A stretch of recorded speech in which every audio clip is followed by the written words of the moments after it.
In 1964, Emery laid siege to the area north of the Step Pyramid, near Cecil Firth's old excavation site.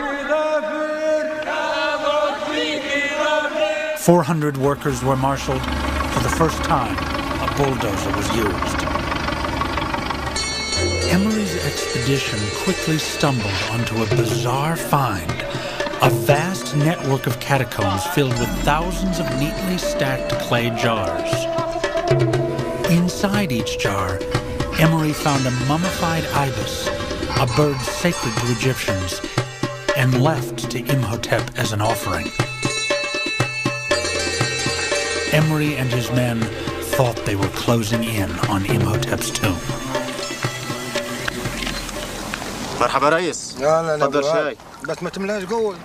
Kafti Saad was 18 years old when he was hired to work on the Emery dig.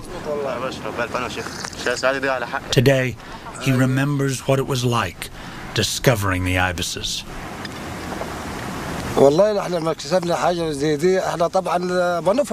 It was a great pleasure to find something so important after all that hard work. We had a big celebration, like a wedding. The workers eventually disinterred 1.5 million mummified ibises. They went on to find a gallery full of mummified baboons, another animal identified with Imhotep.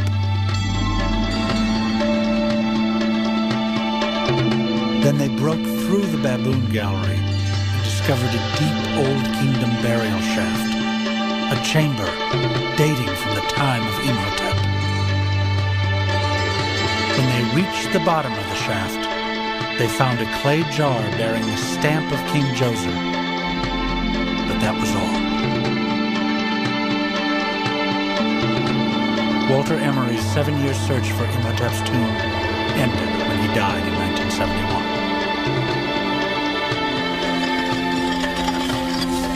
But Kafti Saad's search for Imhotep continues.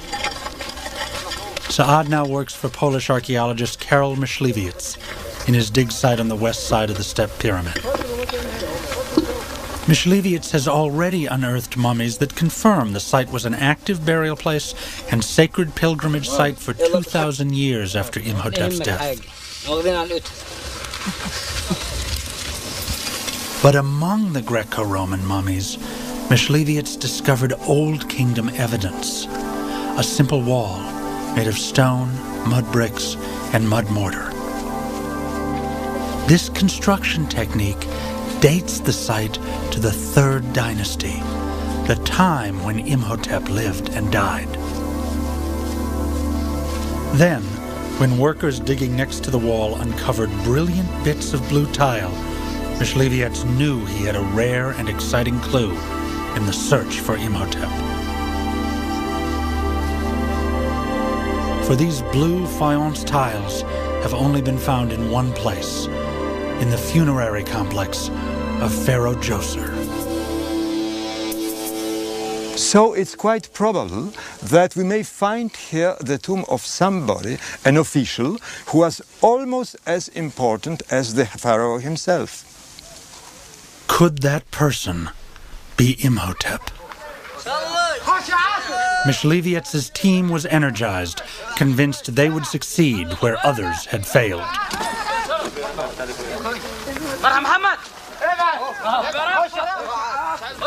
The workers continued to dig eastward towards the Step Pyramid, looking for the entrance to the subterranean parts of the tomb.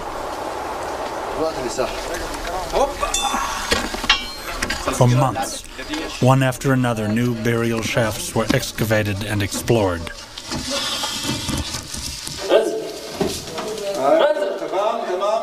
Then, at the bottom of one of the shafts, they discovered another 3rd dynasty wall.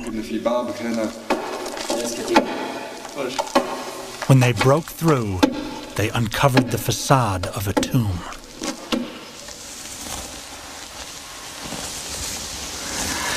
When we removed the heap of stones and bricks accumulated in front of the facade of the tomb, we saw the first piece of relief, and there was the hieroglyphic sign P, which also occurs in the name of Imhotep. Michleviots, like Firth and Emery before him, was standing on the brink of one of the world's greatest archaeological discoveries. After months of clearing rubble and careful conservation, Michleviots and his team made an amazing discovery. The structure is not a tomb, for it contains no sarcophagus, but rather a rare funerary chapel. The hieroglyphs revealed that the owner is a powerful prime minister or vizier, a previously unknown figure in history, formal name of Merith Nebuth and the nickname Pfeffi.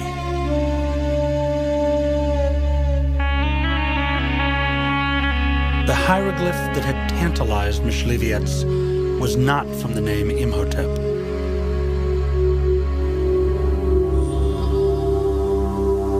If he was disappointed, that feeling disappeared as he entered the funerary chapel. The chapel is one of the best preserved ever found. Dating from the end of the 5th dynasty, around 2300 BCE, means Pfeffi lived about 400 years after Imhotep.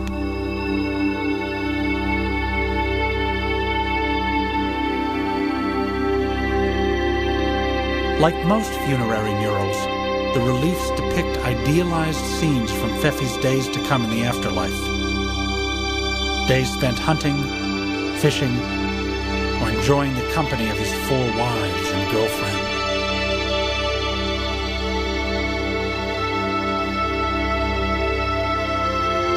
But these perfect days of the afterlife will be lived only if the vizier's relatives bring proper offerings to the chapel's 2 false doors.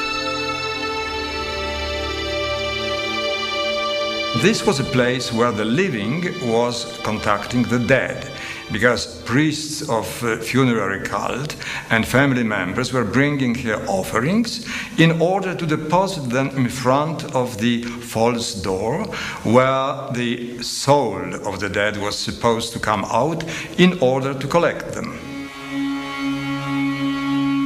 The funerary chapel of Pfeffi is a spectacular find, the crowning achievement of this season's dig.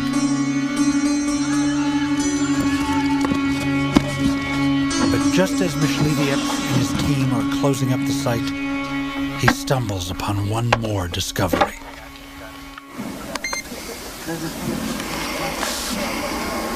While securing a previously explored burial shaft, one of Michleviots' workers discovered a secret corridor. A digital radar measuring device is brought in to find out where the corridor goes and how long it is. Careful not to slip down the 60-foot shaft, Michleviots' colleague climbs through the hole.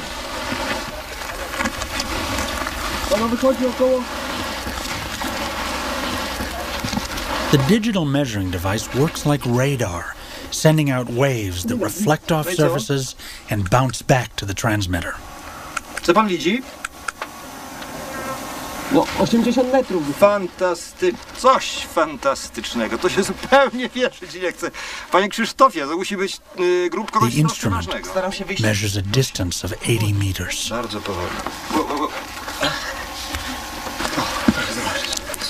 That 80 meters means the corridor leads straight to the heart of the step pyramid. Powinno być przy samej piramidzie reżysera tam, prawda? Gdzieś w tym kierunku. Coś niesamowitego.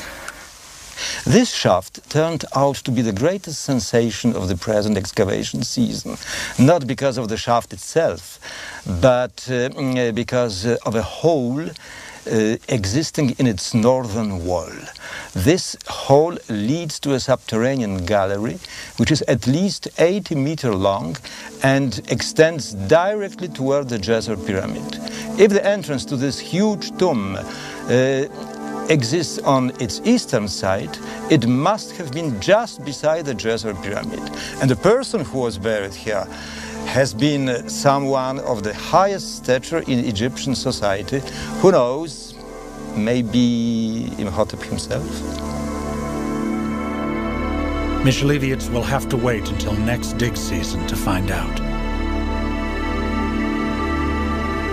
For now, almost 5,000 years after his death, Imhotep remains elusive. One question haunts his seekers. Will Imhotep's tomb ever be found intact? I really believe that the tomb of Imhotep should be intact. If this tomb will be discovered, and it will, sometime. Sometimes people who are not searching for this, they're looking for discovery of a tomb or temple or something, and they will hit the name Imhotep written in hieroglyphic. If an archaeologist will see that name in one block, he will be the luckiest man on earth.